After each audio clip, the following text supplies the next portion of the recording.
Amen. Pwede na po tayong makaupo lahat.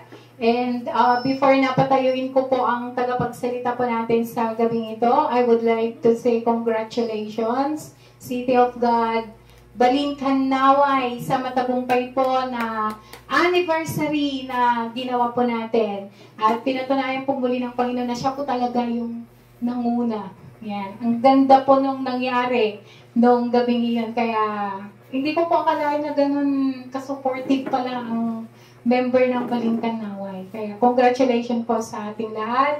Kapit-kapit lang po tayo hanggang hindi pa tayo kunin ng Panginoon or hindi pa bumalik ang Panginoon. Sana walang iwanan. Sabing ganun ng speaker natin.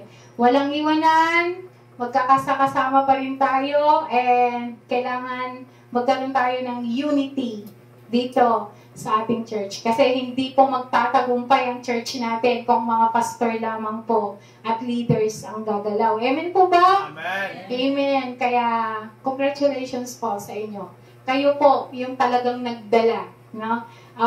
Aside sa presence ng Panginoon, kayo talaga yung the best na ginamit ng Panginoon kung bakit matagumpay po ang ating anniversary. Amen. Tinatawagan ko na po ang ating tagapagsalita, tagahatid po ng mensahe ng ating Panginoon sa gabi ito. Kaya sana po yung ating puso't isipan ay ready sa pakikinig po sa salita ng Panginoon. Tinatawagan ko na po si Bishop Judy.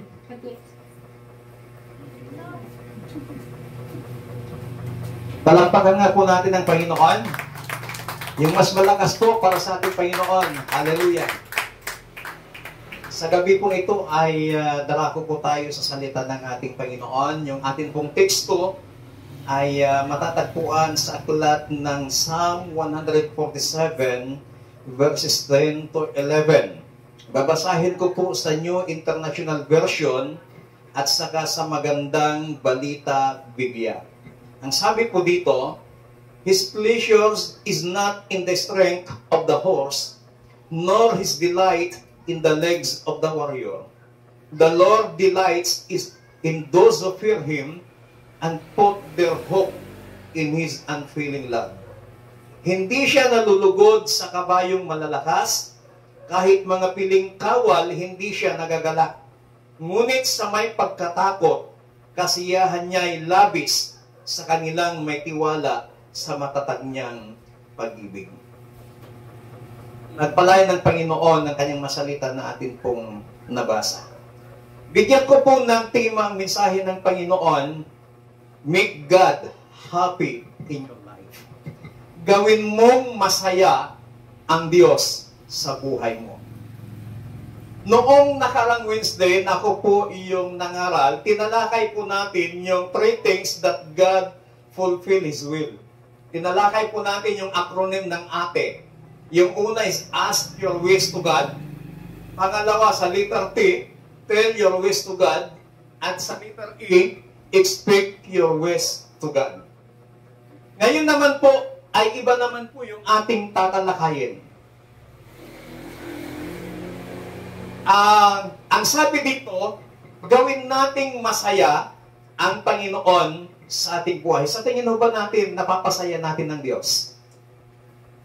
Sa personal po nating buhay, napapasaya mo ba kaya ang Diyos? Naalala ba natin nung time na tayo po ay na-in love? Nung tayo po ay nagmahal.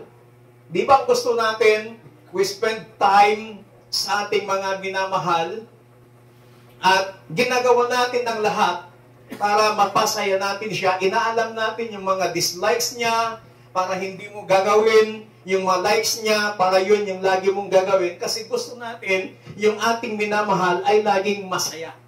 Kasi pag nakikita natin na nalulungkot yung ating minamahal, ikaw na nagmamahal, nasasaktan ka din.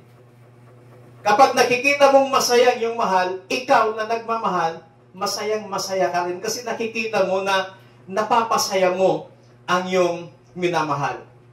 At ang ginagawa po ng iba, kung ano yung ikinagagalit, kung ano yung ayaw ng kanilang minamahal, yun yung pilit nilang iniiwasan, pilit nilang hindi ginagawa para lamang walang away, para lamang walang discussion, at para lamang maging masaya ang bawat isa po sa kanila. Likewise, sa ating pong relasyon sa ating Panginoon, may mga bagay na gusto nating mapasaya ang Panginoon. Sapagkat kung napapasaya natin ang Diyos, kapatid, kaibigan, kahit hindi mo hilingin sa Diyos ang isang bagay, kung napapasaya mo siya, ito ay ipagkakaloob sa iyo ng ating Panginoon. Kaya sa gabi pong ito, bilang isang mananampalataya, bilang isang naglilingkod sa Diyos, dapat i-aim natin na bawat araw ay napapasaya natin ang Panginoon. But ang tanong is, what makes God happy? Ano ba yung mga bagay na nagpapasaya sa Panginoon? There are 4 things to make God happy. Ito na po yung acronym ng Kuya. Ng Miyerkules, Ate. Ngayon naman, Kuya. K-U-Y-A. So, tingnan po natin dito kung papaano natin mapasaya ang Panginoon sa pamamagitan ng acronym ng Kuya. Para mapasaya natin ang Panginoon, may mga bagay na dapat nating gawin para mapasaya natin ang Diyos. Gusto ba nating mapasaya ang Panginoon? Gusto ba nating mapasaya ang Diyos? Letter K, number 1. Keep your faith in God. Panatilihin mo ang iyong pananampalataya sa Diyos. Hebrews chapter 12, verse 2. Looking unto Jesus, the author and finisher of our faith, who from the joy that was set before him endured the cross, despising the shame, and is set down at the right hand of the throne of God. Ang sabi is, looking unto Jesus. Sino po yung mahilig pagbibili ng damit, ang tagal niyang tinitingnan yung damit? Ako, pag bumibili ako ng damit, talagang binabaliktad ko pa yan. Tinitingnan ko yung tahig, ginaganon-ganon ko pa yung dito niya, baka mapunit. Pag bumibili ako ng pantalon, gusto ko, paglabas ko, eksaktong-eksakto. Yung hindi ko kagad, pag nakita ko, hindi ko kagad binibili, tinititigan ko. Pinagmamasdan kong mabuti. Kung may damage o wala. So, yun yung sinasabi ng looking unto Jesus. Na yung pagtingin mo kay Jesus is hindi lamang basta tiningin, pero dapat nakatuon. Yung attention mo, yung paningin mo sa Panginoon. Keeping faith in God means trusting Him. Yung pagpapanatili ng ating pananampalataya sa Diyos, ibig sabihin ay yung meron tayong pagtitiwala sa Kanya. Na even in the midst of we face the adversity, we are relying on the power of God. Ikaw ay nagtitiwala sa Panginoon. But why keep your faith in God? Bakit kailangan mong panatilihin ang iyong pananampalataya sa Panginoon? Because God is faithful. Tapat kasi ang Panginoon. Yung inamit natin kanina sa worship, ikaw lamang ang nagtiwala sa akin, O Diyos, hindi kita bibiguin. Sa kabila ng ating mga pagkukulang, sa kabila ng ating mga kahinaan, still God is faithful. Hindi nagbabago ang katapatan ng Panginoon. Ang sabi nga sa Lamentation chapter 3, His mercies new every morning. Ang kanyang habag, ang kanyang awa ay laging bago sa bawat araw. Ganyan po kadakila, ganyan po katapat ang Panginoon. He was never failed. Hindi pa nagbago ang Panginoon sa buhay po natin. Hindi nabigo ang Diyos sa atin. Tayo lang minsan ang bumibigo sa Panginoon. Bakit kailangan nating ipagpanatili ang ating pananampalataya? Because God is rewarder. Siya ang naggagantimpala sa mga nananatili sa pananampalataya sa Panginoon. Ang sabi ng Bible, in the book of Proverbs, if I'm not mistaken, God honors those who honor Him.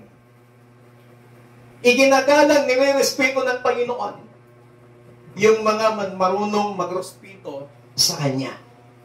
Ang ibig sabihin, kung inuunor natin ng Panginoon, kung pinaparangalan natin ng Diyos, kapatid, paparangalan ka din ng Panginoon in the midst of your enemy. Why? Para mapahiya ang iyong kaaway. Para makita ng iyong kaaway na you have a God na kung saan ay handang magbigay ng gantimpala sa iyong katapatan sa Kanya. So yan yung number 1 sa kuya, sa letter K. Keep your faith in God. Number 2, sa untiring service to God. Sino na pong napapagod dito na naglilingkod sa Diyos? Sabi nga kanina ni Pastora, kinongratulate niya kayo. Kasi nagtagumpay yung ating pagdiriwang ng unang anibersaryo dito. At nakita yung pagkakaisa. Nakita kung paano yung ginawa niyong pagsuporta sa gawain ng Panginoon. Ngayon naman, i-congratulate ko din yung mga members ng music team. Bago pa man nagkaroon ng event, grabe na ho yung practice nila, puspusan. Naglaan na sila ng oras. Yung mga may trabaho, talagang pinaglaanan nila, nag-leave sila sa kanilang mga trabaho. Biruin po ninyo 3 gabing sunod-sunod na kanila pong pagtugtog, pagpapaawit. At nakita nila, Sister Kat, kung gaano kalayo yung Santa Ignacia, sabi nga nila, ang layo. Ito yung binabiyahe mo, Pastor, sabi nila sa akin. Tapos sabi ni Nanay, parang hindi napapagod si Pastor pag nagbibiyahe, galing siya na doon ng linggo ng umaga. Tapos pupunta dito sa sabit ng hapon, parang hindi napapagod si Pastor. So, ganun po. So, nakita ko yung music team, talagang kahit gaano kalayo, kahit gaano yung puyat, grabe ho, nakita ko they are untiring dahil gusto nilang maparangalan ang Panginoon sa mga anniversaries na yan. Kaya worship team, I salute you. God bless you all. Yung inyong mga ginawa, ang Panginoon ang bahalang magbigay sa inyo ng gantimpala.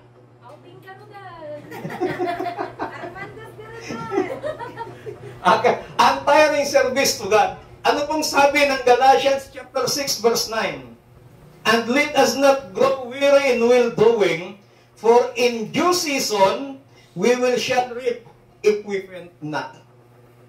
Sa Ilocano, saan tayo garod kumanga mabannog nga garamit ti kinaimbag? Tainton chimpuna agapit tayo no di tayo maupay. Sino na hong napagod ng naglilingkod sa Diyos? Ito po para mapasaya natin ng Panginoon ang untiring service to God.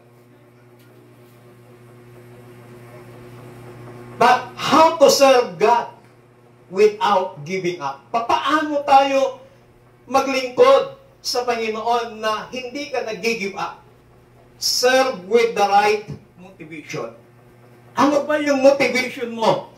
Bakit ka naglilingkod sa Diyos? Dapat ang motivation natin, pag maglingkod ka sa Panginoon, hindi para yumaman ka.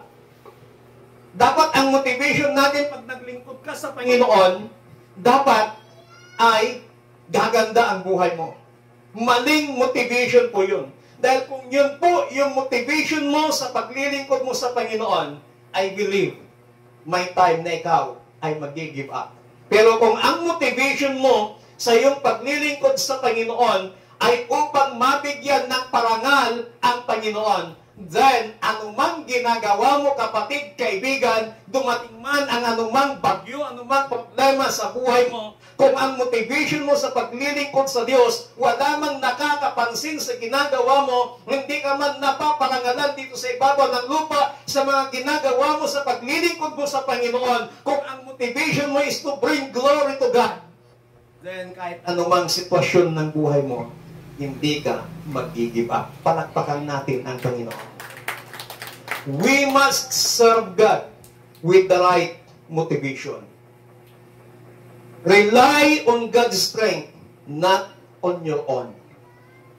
Huwag tayong mag-rely sa ating sariling lakas, kundi sa Panginoon. Marami hong mga Kristiyano ang napapagod. At dahil sa pagod nila, sila po ay may tinatawag, terminologies na tinatawag nila, burnout na sila. At dahil burnout na sila, they are giving up in serving to God.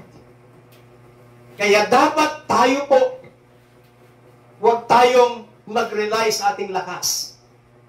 Mag-rely tayo sa lakas ng Panginoon. Ano pong sabi ng ating teksto? Hindi siya nalulugod sa kabayong malalakas. Kahit mga piling kawal, hindi siya nagagalak. So ang Diyos, hindi siya nagagalak kung ang ginagamit mo ay ang iyong sariling lakas.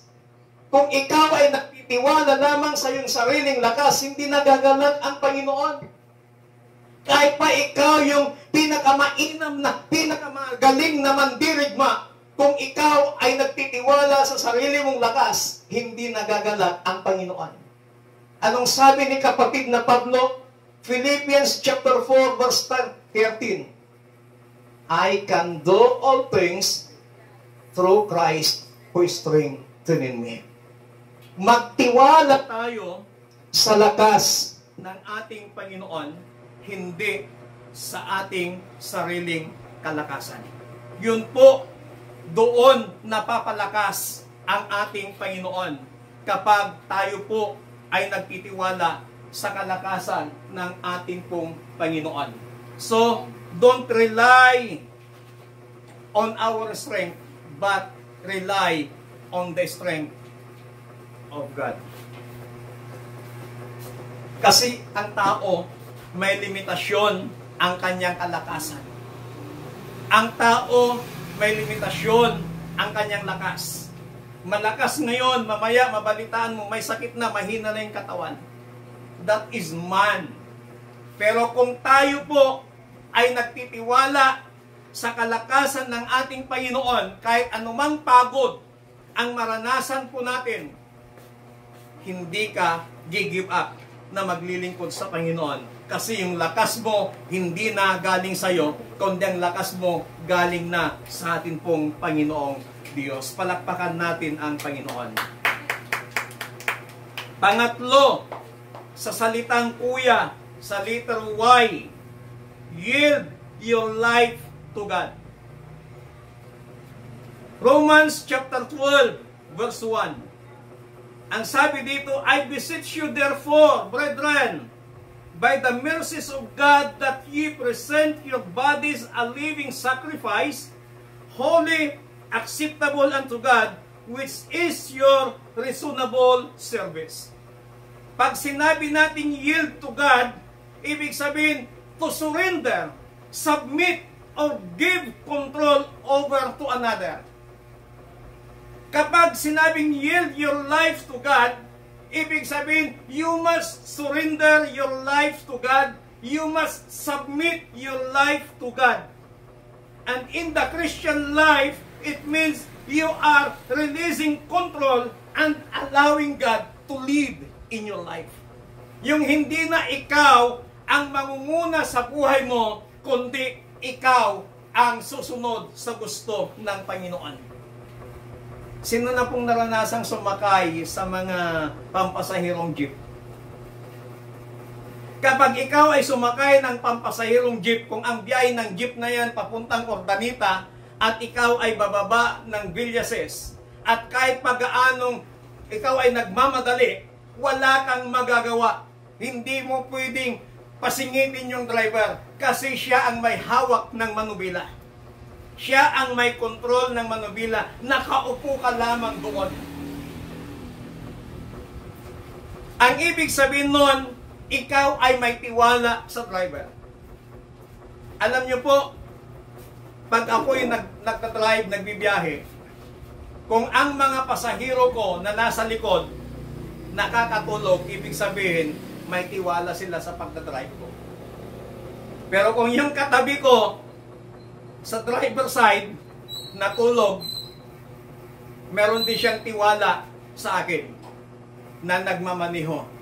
Pero dapat, kapag tayo ay sumakay sa anumang sasakyan, huwag mong aagawin yung manubila, magtiwala ka sa driver. Ibig sabihin, sumakay ka sa sasakyan na yan, you must submit kung saan dadalhin ng driver para makarating sa lugar na inyong pupuntahan. May mga ruta silang dinadaanan, kaya huwag mong pangunahan yung mga driver. Ang ibig sabihin, huwag mong pangunahan ang Panginoon sa buhay mo. We must submit. We must yield our lives to God.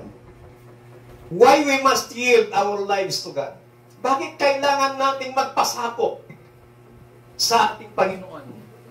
Because He created us. Dahil siya ang lumikha sa atin.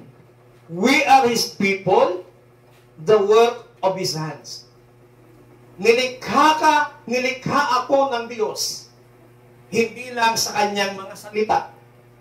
Kung titingnan po natin yung creation ni God, nung nagkaroon ng langit at lupa, ang sabi ng Panginoon, magkaroon ng langit at lupa, at nagkaroon nga.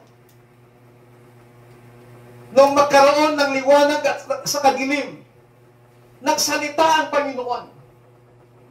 Nung magkaroon ng mga hayop na anumang klaseng hayop dito sa lupa at maging sa lahat ng klaseng lumilipad, nilikha yan sa pamamagitan ng salita ng ating Panginoon.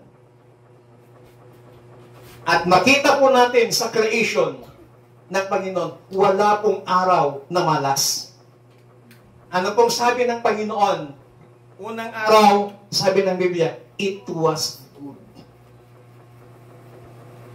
So, walang araw na malas. Kaya tayo po na mga mananampalataya na naniniwala sa Panginoon, huwag mong sabihin, ay, malas day tangal daw Martis. Ang sabi ng Biblia, it was good. 6 na araw na lumikha ang Panginoon. At lahat ng araw, yung 6 na araw na paglikha ng Panginoon, ang sabi niya, it was good. At alam niyo ho ba, nung nilikha ng Diyos ang tao, hindi na niya sinabing magkaroon ng tao. Pero siya po ay nagtrabaho. Gumawa siya doon sa putik. Ginawa niyang pormang tao.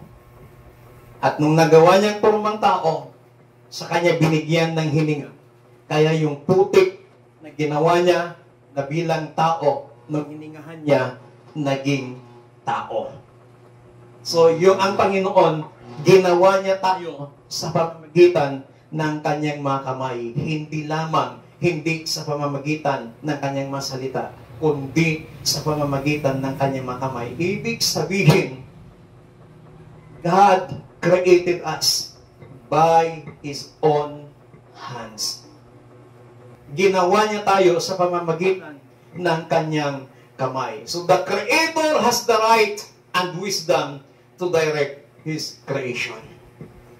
Kaya kailangan bilang creation ng Panginoon, we must submit sa nais ng Panginoon sa atin.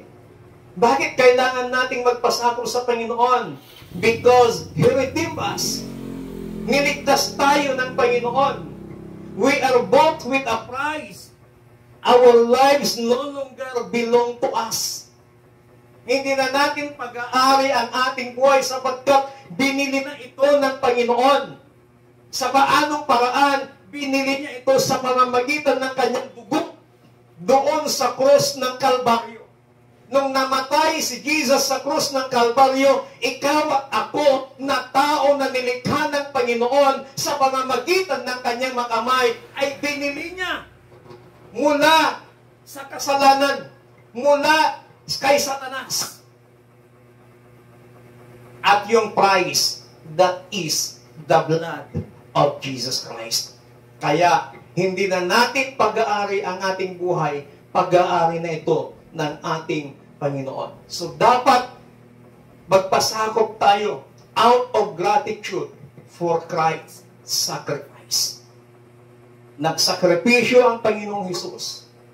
Kaya dapat lamang na tayo ay magpasakop sa Panginoon. Bakit kailangan nating magpasakop sa Diyos? Because He has a greater plan to us. Merong magandang plano, layunin ang Panginoon. Jeremiah 29:11. For I have known the plans for you, plans to prosper you and not to harm you. Pang-apat at ang panghuli sa acronym ng kuya para mapasaya natin ang Panginoon, abiding in God. John chapter 15 verses 4 to 5. Kapag sinabi nating abiding in God, it means living in close, constant fellowship in Him. Close ba tayo sa Diyos? Sinong may ka-close dito na tao? Pag close mo yung isang tao, nasasabi mo kung anong gusto mong sabihin. Nabubuli mo yung taong close mo. Pero pag hindi mo close, naku, nahiya ka. Pero pag naging close mo na, kayang-kaya mo nang bulihin. Katulad ng kakilala ko. Dahil ka-close na niya ako, sige. Ikaw naman, hindi ka naman na napipikon kasi ka-close mo, kilala mo na yung tao. Pero pag hindi mo pa close, kakahiya, baka magsabi ako nito eh. Napakasuplada pa naman yung mukha niya. Napaka-esterto pa naman yung mukha niya, kakahiya. Ganyan din po sa Panginoon. Ang gusto ng Panginoon, maging close tayo sa Kanya. Kaya nga sinabi niya, abide in me. Ang ibig sabihin ng abide in me na sinasabi ng Panginoon, kailangan manatili tayo sa Kanya, magiging close tayo sa Kanya. Para pag naging close ka sa Panginoon, nasasabi mo kung anong gusto mong sabihin sa Panginoon. Kung close mo yung tao, kayang-kaya mong i-rebuke yung tao. Kayang-kaya mong sawayin yung tao kasi close mo nga, hindi ka natatakot. Kasi alam mo, kahit masakit yung sasabihin mo sa tao dahil close mo, alam mong hindi siya masasaktan. Pero pag hindi mo pagka-close, nag-aalangan ka. Ganyan din po sa Panginoon. But how do we abide in God? Paano tayo manatili sa Diyos? We must abide through His Word. Manatili tayo sa Kanyang mga salita. At ang sabi niya, at mananatili ako sa inyo. Yun ang sabi ni Jesus, manatili kayo sa akin, sabi ni Jesus, at ako'y mananatili sa inyo. Why? Kung hindi kasi tayo mananatili sa Diyos, inihalin tulad niya tayo sa sanga. Sa isang punong kahoy, na siya yung puno, tayo ang sanga. Na kapag pinutol mo yung sanga mula doon sa puno, anong mangyayari doon sa sanga? Malalanta, hindi mamumunga. Ganon din po tayo bilang isang mananampalataya na kapag tayo mapahiwalay sa puno, mapahiwalay sa presensya ng Panginoon, hindi tayo magtatagumpay anumang bagay na nais nating gawin.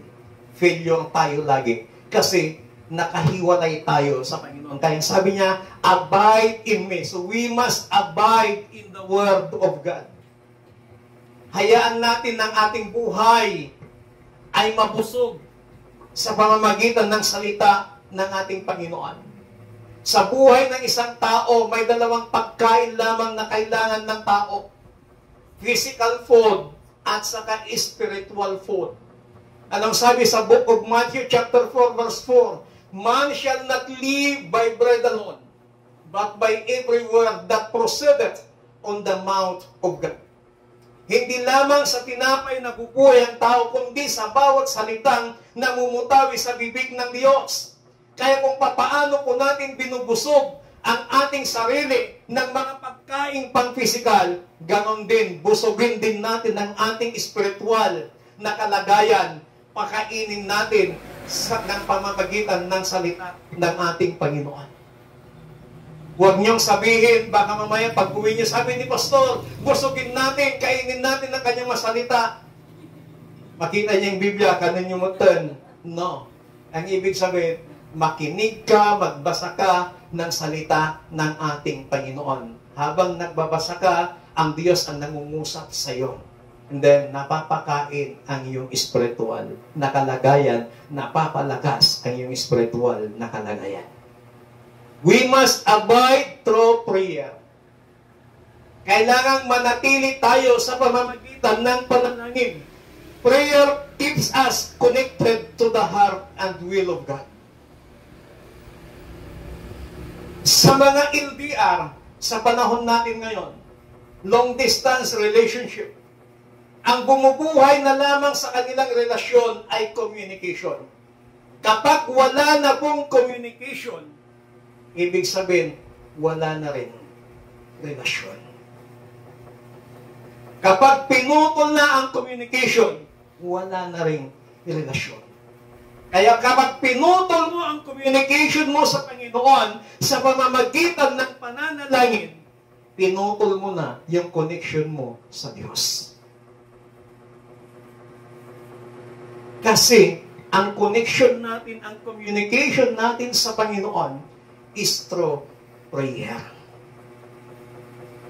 Hindi kailangan sa pananalangin, hindi kailangan sumigaw ka. Kahit pataimtim, pabulong yung panalangin mo, naririnig ng Panginoon. Yung communication natin sa Diyos dapat tuloy-tuloy sa pamamagitan ng ating panalangin. Pangatlo at ang panguli, we must abide through obedience. Yung pagsunod natin sa Panginoon, hindi lamang ngayon. Yung pagsunod natin sa Panginoon, hindi lamang hanggang bukas. But in every day in our lives, dapat matuto tayong sumunod sa mga bagay na ipinapagawa sa atin ng Panginoon.